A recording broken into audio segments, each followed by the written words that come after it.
Speaker Asad Qaiser ने article 5 की ruling देने से इनकार कर दिया था। जराए का कहना है कि स्पीकर कौमी असम्बली असद कैसर आर्टिकल 5 के तहत रूलिंग के हक में नहीं थे।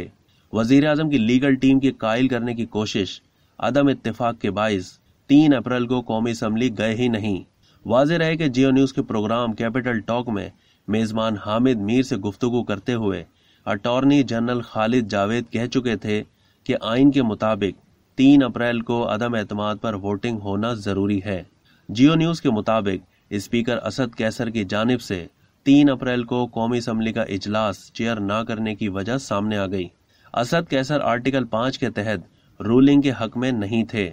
उनके करीबी जराए का कहना है कि असद कैसर ने आर्टिकल 5 से मुतालिक रूलिंग पर पार्टी क़यादत से तहफ़्फ़ुज़ात का इजहार किया था।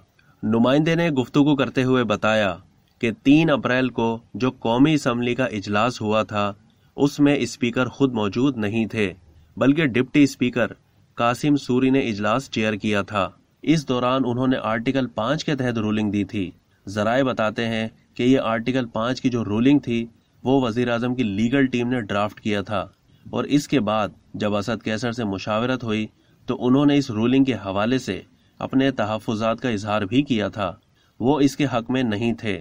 लीगल टीम ने असद कैसर को बहुत कायल करने की कोशिश की, लेकिन वो कायल नहीं हुए और उन्होंने कहा कि वो इससे इत्तेफाक नहीं करते।